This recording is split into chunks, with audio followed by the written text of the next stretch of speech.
Welcome to the LumiCast, your premier gateway to the universe of limitless photo editing.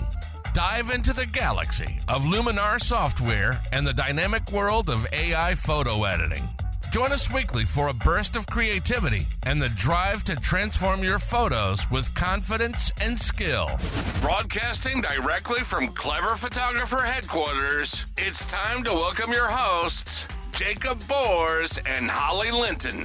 Hello, everyone. We're back for another episode of LumiCast, the podcast where we talk about photography, photo editing, and our love of Luminar Neo. I'm Holly Linton from Tennessee, and next to me is Jakub Bors, founder of Clever Photographer. How's it going today, Jakub? Hello, Holly. Hello, everyone. I am great. I'm looking forward to another episode of LumiCast with a great topic today. Holly, what are we going to talk about? We're going to talk about portrait photography basics for beginners. That's something we haven't discussed yet. So Definitely. We thought that would be a great topic to address. Absolutely.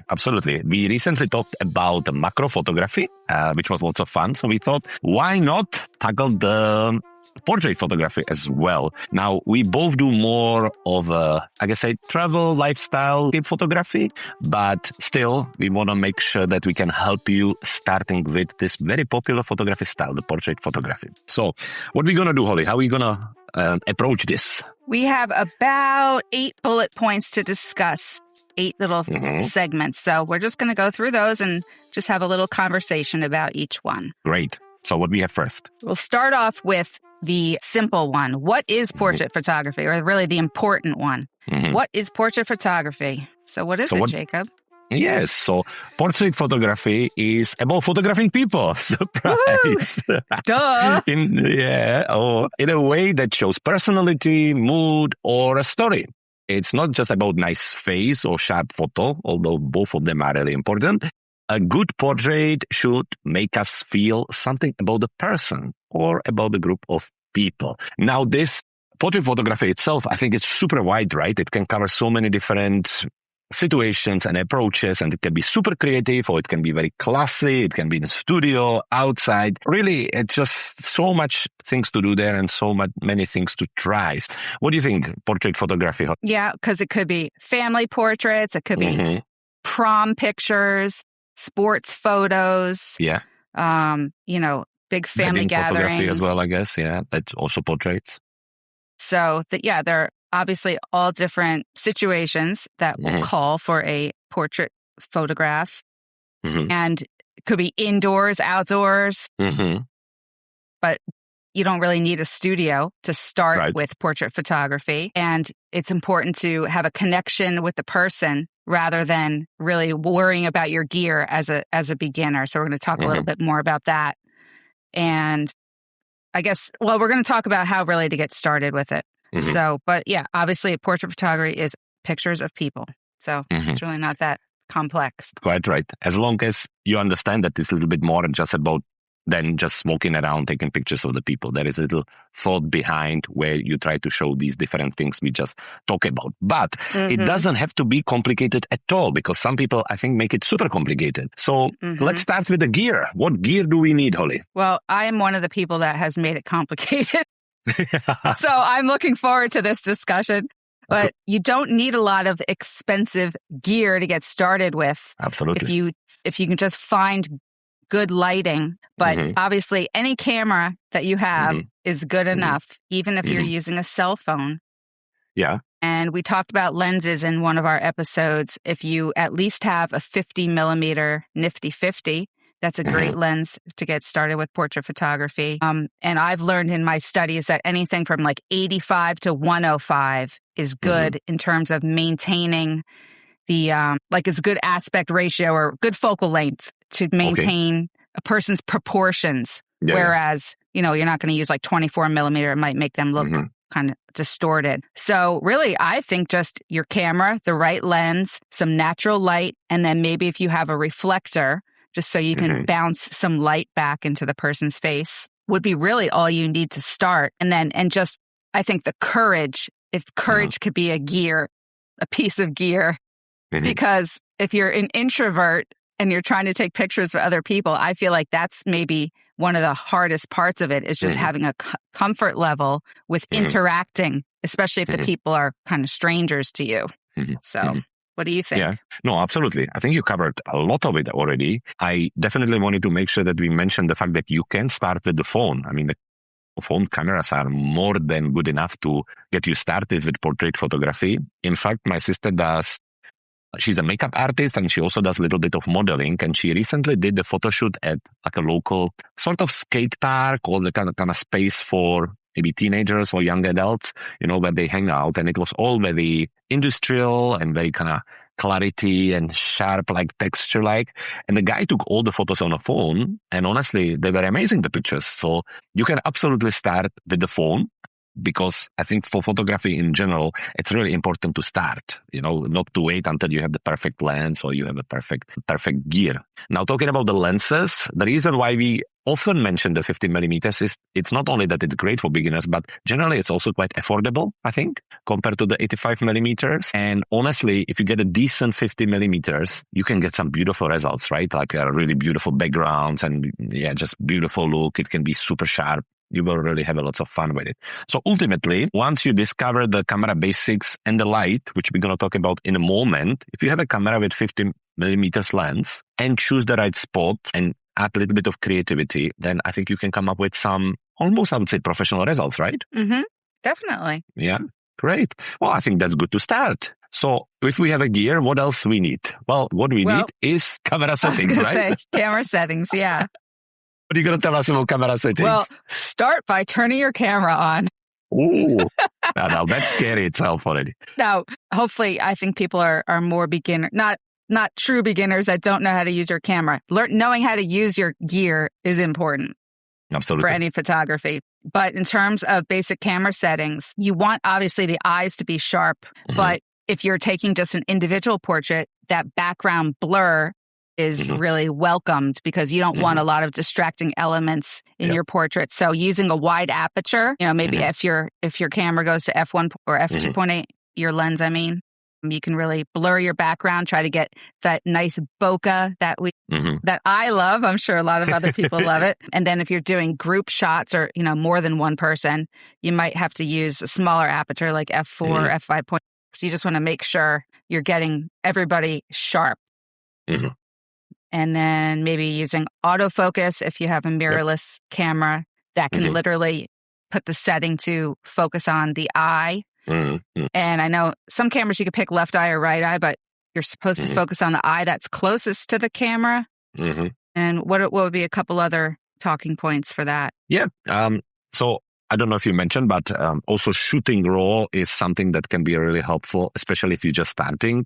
I know there are portrait or more sort of event portrait photographers who actually shoot in JPEG because they have a fast turnaround and they need to take lots of pictures very quickly after each other. But honestly, if you're just starting, and this is more episode for people who are just starting with portrait photography, definitely go for the RAW because it will just give you more of the editing flexibility. So I think that's definitely important one. Otherwise, I think you mentioned it all. If I will have to choose, I would always go for the softer background or with the bokeh because it will just make it all easier for you. And we often talk about it, but I guess maybe people don't understand why is it so attractive. And the reason why it's so attractive is because it's close to how we looking at the world.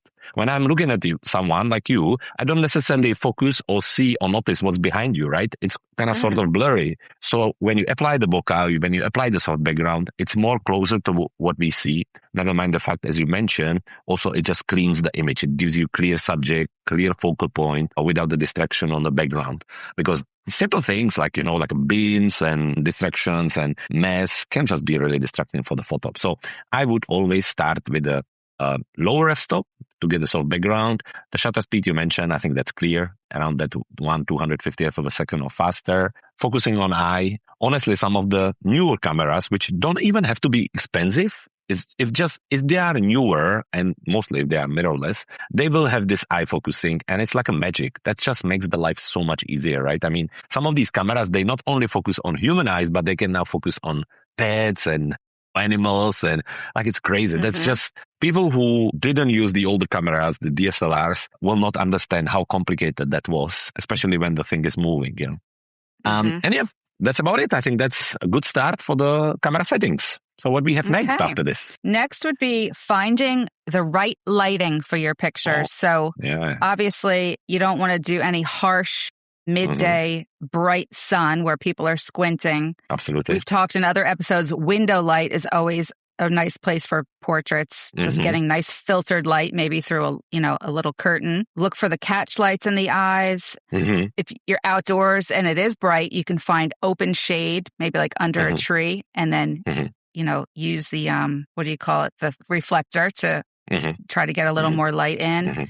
And then just moving the person around, just kind of seeing, what the light is doing on their face to try to get something that's flattering, because there's certainly lighting that is unflattering. Absolutely. So what are some other tips for finding good light? Yeah, no, those are all good points. And honestly, you can do lots of damage with the light, right? I mean, if it's set up wrong, if it's run in the wrong direction, you can make somebody look like 30 years older, It's like, that's crazy. Or you can add the dark circles under the eyes. So, you can just the nose can become bigger or your eyes can become small. Yeah, the light is really, really, really important. I think light is important in all kind of photography, but in portrait photography even more. So I guess if we would go through the steps of where to really start, the easiest way is to start photographing indoor with controlled light. So let's say that, like Holly mentioned, either it's overcast day or using a curtain, because that will remain same for, let's say, an hour or half an hour or several hours. After that, inside, my next step would be to use a continuous light.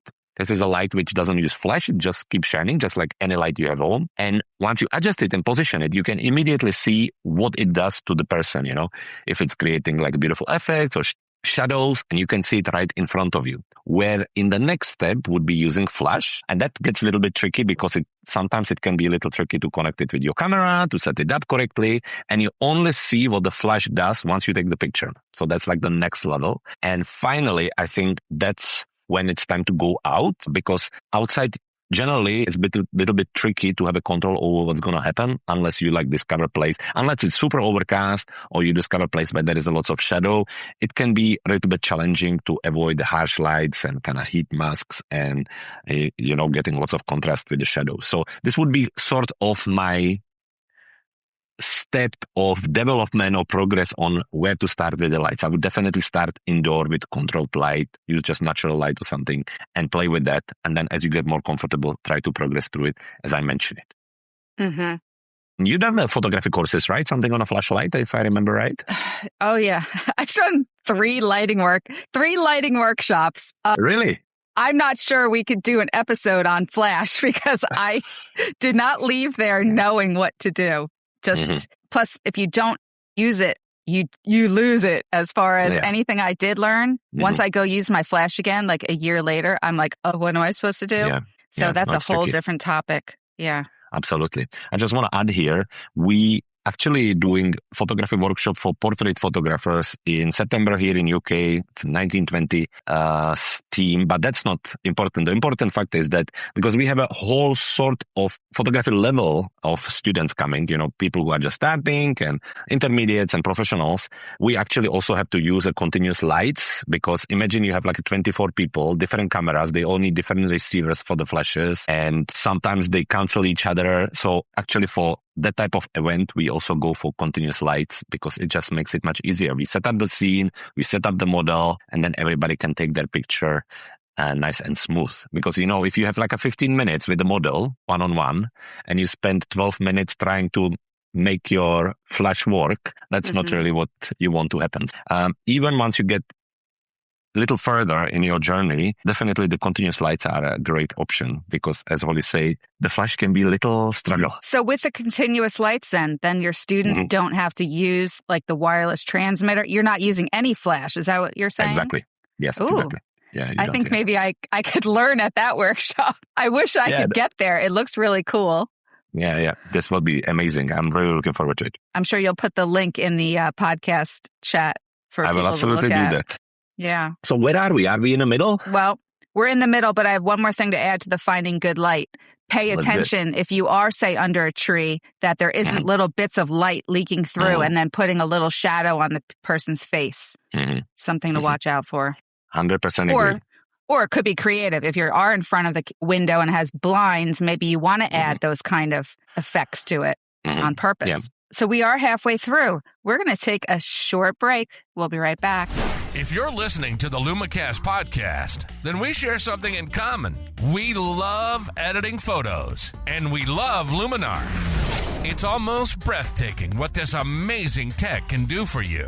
On our website, you'll find countless different things to help you be more creative than you ever thought imaginable. From our photo manipulation masterclass to our power bundle with 986 elements, our essential preset bundle, editing software and extensions to our tutorials. Harness the power at the website at www.cleverphotographer.com/Luminar. Again, that's cleverphotographer.com/Luminar. Now, back to LumiCast. And we are back with the second half of our portrait photography episode here on LumiCast. Now, we talk about the gear, the camera settings, the light. All of this is really important until you start to work with the model, because that's the whole another level or part of portrait photography where if that doesn't work, nothing will work really, because you really want to make sure that you as well as the person in front of you is really comfortable. So we're going to be talking about working with the model. Holly, what can you tell us about it? Well, try not to be afraid. So you want to make it a fun experience, and your model needs to feel relaxed around you, and you have to kind of know what you're talking about. Don't make it seem like you're a real beginner if this is like your first shoot with a person. Right. And it's probably good to start with somebody you know, but let's just say, you're just putting yourself out there and starting a portrait business or something, and you have a local model who wants their picture taken. You want to probably have some conversations with them. You don't just want them to show up and be like, okay, let's start taking a picture. You want to have some kind of interaction, be sociable, tell them what's going to take place, maybe how long the shoot, what your expectations are for the shoot, and just assuming that you have your correct gear with you and you have an idea of your location. That being prepared will keep you calm. So really just be positive about it and remain calm. So those would be a few I have. What about you? Great points, definitely. So just kind of coming back to even when you're starting to work with a model, I think one thing I learned and noticed, speaking with my sister and the models I worked with, honestly, it's better to be honest in advance, to tell them if you either never done it or if you're really just starting with portrait photography, because professional model will actually be very happy to help you and maybe even offer some guidance on what maybe how to work with the light there, or maybe what type of captures you could shoot, where if you're going to pretend that you know everything, somebody who's been, for example, model for 10 years, she will know within a few seconds that you have no idea what you're talking about, right? And that immediately creates that very strange relationship, which you don't want to. So if you want to work with a model, so let's say you photograph your entire family already or all your friends, and it's time to kind of bring it to another level, what I would suggest you first is to go and do one photo shoot with somebody who's done it before. If you have a friend who is a portrait photographer, or if you have a little course, some of the local courses can be $5-10, £5-10 just to kind of spend an hour and just observe what they do, how they communicate with the model, what actually happens there, what happens when you arrive, what happens before, what happens after. There are certain things you just don't expect. There is always a little awkward moment when you meet at the beginning, if you never met the model and she never met you. So if you have seen it before, you will just be ready you will be ready for it. And as Holly say, the more you prepare, the more relaxed you will be. So that would be my suggestion. A, be open with the model that you have never done it before or very little. B, I would suggest in that case to get a model who has an experience from the past, because it will be easier. You don't want somebody who never done modeling before working with somebody who never done portrait photography before. And then if you have the possibility, do one even small photo shoot with somebody who's done a portrait photography before. Honestly, I've done one with my friend Hannes, who's been photographing portraits for decades. And it was so natural, it's like they both knew exactly what they're doing. It was just nice to see it. And next time I work with model, it was just much more easier. So that would be my suggestion there. And now just few kind of basic suggestions here. First, show up on time or ideally earlier. There's nothing worse than when the model is waiting for you 10-15 minutes. Honestly, it's better to be there half an hour early and enjoy a coffee than messaging on the road that you got stuck somewhere and the person is waiting for you. It really doesn't give you a great set of mind and it doesn't start the photo shoot, right? So that would be my never make the model feel uncomfortable or make them feel like they're doing something wrong. It's still honestly interaction between two people and you just want to be careful there because once it starts to be uncomfortable, it actually is quite tricky to bring it back. So you want to be careful there and always ask before adjusting hair, clothes or pose, anything that could make the person in front of you uncomfortable. Now, again, coming back to working with my friend Hannes, he actually most of the time suggests the model to bring somebody with them as a chaperone, just to avoid any sort of uncomfortable feelings or uncomfortable situation. Now, if the model over and over suggests that she's fine, okay, but it is always better, especially if it's the first time you work with the model, to have somebody with her, boyfriend, friend, brother, sister. It will just make everything easier and it will create very nice and safe environment. So those are just few of my tips. Anything to add to it, Holly? Yes, and I'll retract my first statement about making it seem like you know what you're doing. You should really then say, I'm really a flower and nature photographer, but I'm looking to get into portraits. Would you let me, practice with you? That's really what you're trying to say. Exactly. And honestly, talking to lots of models from the photography shows and from different events I've been, they actually really enjoy it. If you're open and friendly, they will really enjoy helping you to capture the images because they find it good fun, they really enjoy it. But if pretending never really is a great idea. Yeah. And in this case, they will know within a few seconds. That would be my suggestion. Well done. Okay. All right. Well, talking about model, we need to talk about some posing, right? Posing and framing. Now, it's a bit difficult over a podcast because we can't show any examples, but I'm sure Holly will manage to give us a few tips on it. Well, I've read a book about posing. We talked about when our book episode, Lindsay Adler's Guide to Posing book. Yep. And I know there's different ways that you can make a person look thinner, look better, more attractive as far as putting all your weight on your back leg, making sort of, I don't know if you'd call it an S curve, but revealing the curve. So like if a woman puts her hands on her hip, it creates that space between like the side of her body and her elbow, and you can kind of see her shape better. Yeah. The thing is, if it's a model, I feel like the model is already very graceful and kind of knows what she's doing, which is very helpful. But if it's your family member or a friend, that's really where you need to know some of these posing tips. Turning your body like a little bit to the right and then turning your head back toward the camera. There's a little trick about like kind of, I would say sticking your neck out, but there's a way of, making your face and everything look better. Very good. And you tell me, what are some other talking points? Don't just let me. No. This was good. Absolutely. Okay. Like I say, it's a little bit tricky to talk about it when people can't see it. But let's go back to the fact that there are some great books where you can definitely learn some posing. Yep. Lindsay Adler is one. Scott Kelby also has an incredible big book full of posing. And also there are actually some portrait photography posing coaches. I never knew that, but there are actually people who specialize in teaching people pose on a photos, which is really, really cool. I seen it with Vanelli. He has a friend somewhere from Latin America. And also my sister now has a friend who pretty much does that. So when there is a big event and maybe there are some people who are in a way, maybe celebrities, or maybe they are known people, or they are representing something. This person comes and basically tells them how to pose for the photo shoot, which I think is super cool.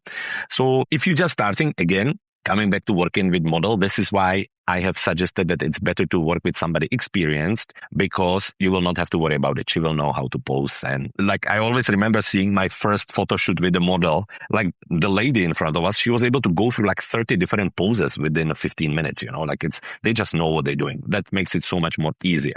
But we all also have a family member, which I call the tourist pose. They are like a hard rock, nothing what you do look natural on them. You try to put the hand here and the hip there and the hair there. And no matter what you do, it ends up looking like your holiday photo from 1990s or whatever. Some people just don't have it in them. So I met people who never done modeling before, and they are natural. They look beautiful because it's just in them, how they move. And then I met some people who just no matter what you do, it's tricky. Anyway, talking about some framings and talking about some composition, obviously you can start with the traditional headshots. It's a good one.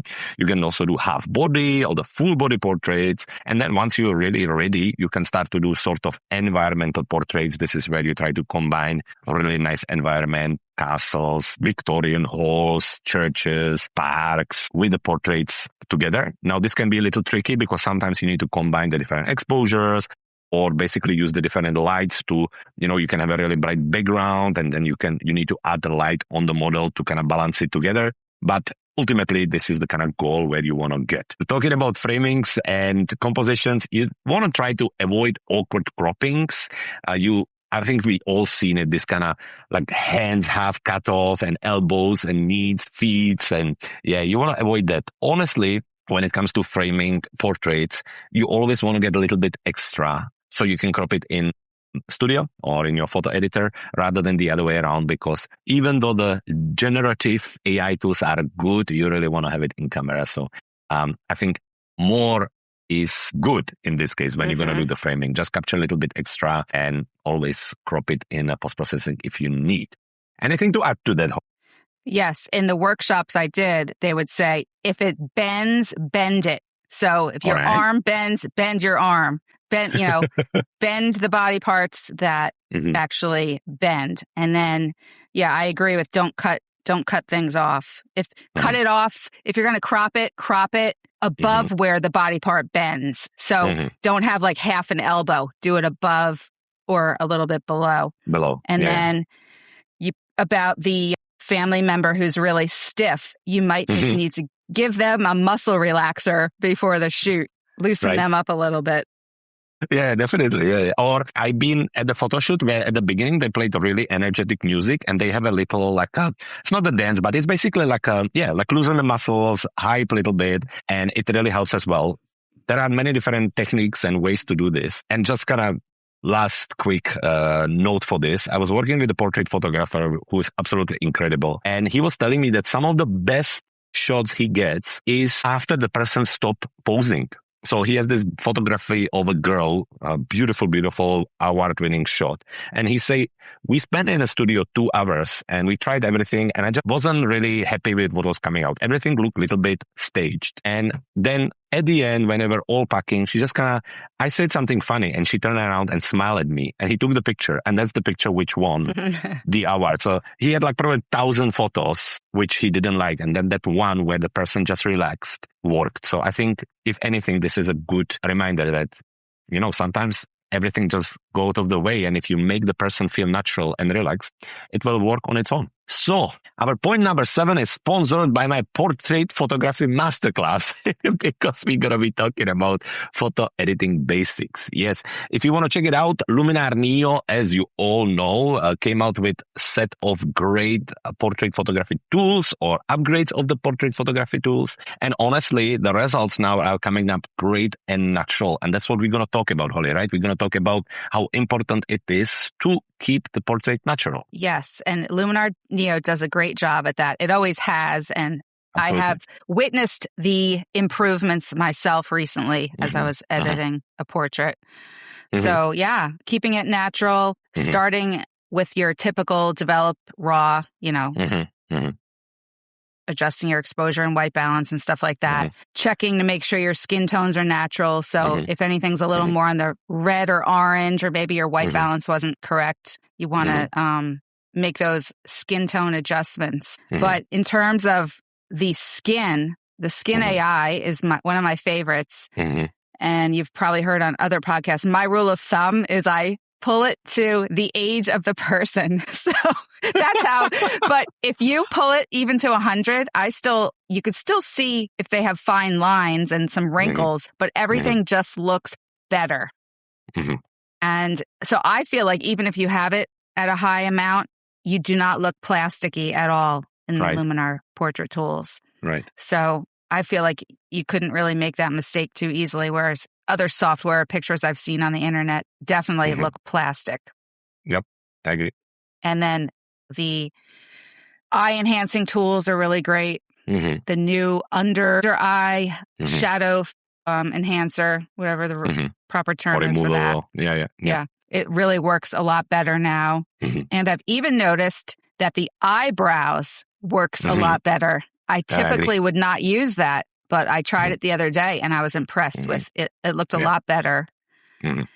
And what else? What else do you have to add to that? No, those are all great points. So would you think that if you never done an edit or portrait edit yourself, would it be good to maybe try a few presets and see if you like any of them just as a starting point?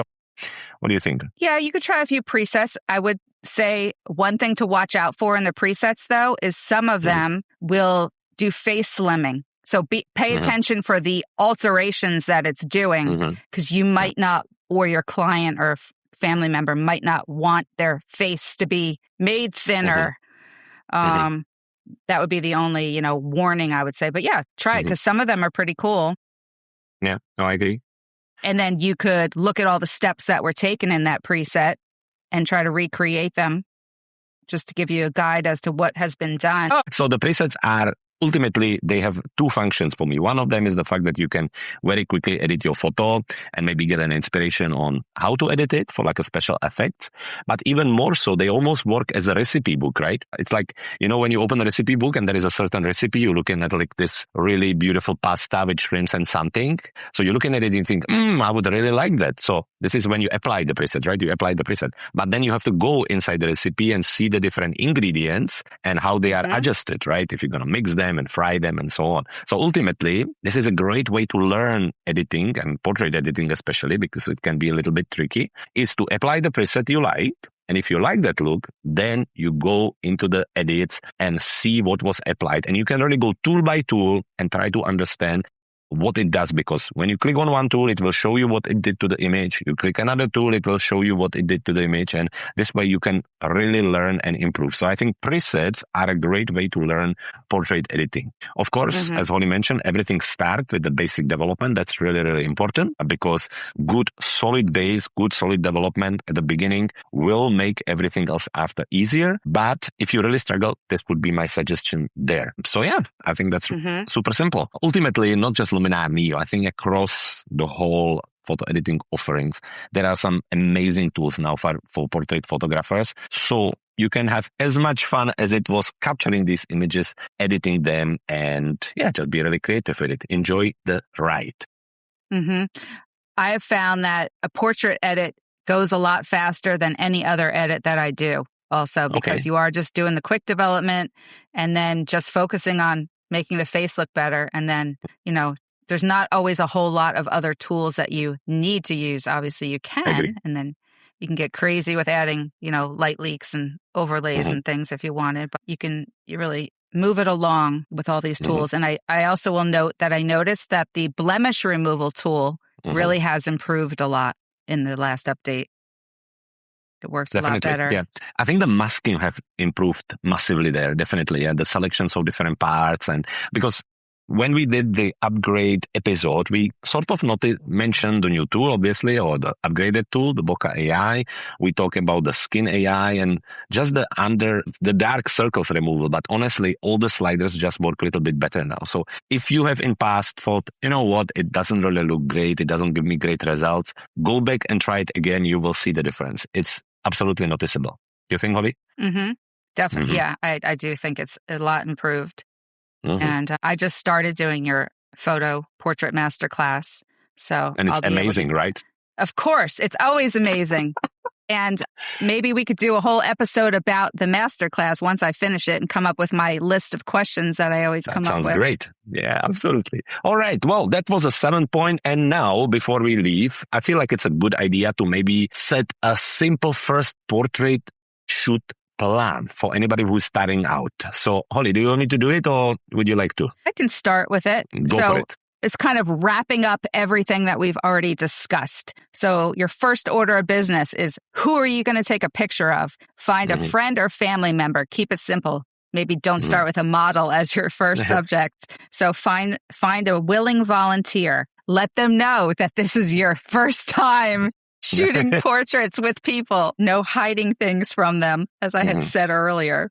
We're going to choose a simple location with soft lighting. So maybe find that place in your house that has that nice light filtering through. and then get your camera and your good portrait lens, whether it's the 50 millimeter or something a little longer with a wide aperture, and then get started with some posing. And then what happens, Jacob? Yes, Holly. Once we do these headshots and half a body and full body shots, it's also a good idea to try a few looking at the camera shots. This is where the model is looking straight into the camera, and also few looking away shots. I think both of them can be equally powerful. So ultimately, you can actually create a little mini series, right? You're having your headshot, half body, full body, looking at the camera, looking away, and looking away also can go in many different directions. So ultimately, you have like never ending amount of shots in one place with one model. Now, once you do that, it's time for a little editing. Honestly, I always think it's a good idea to grab one shot. Now, I always like to start with a full body shot or the half a body shot because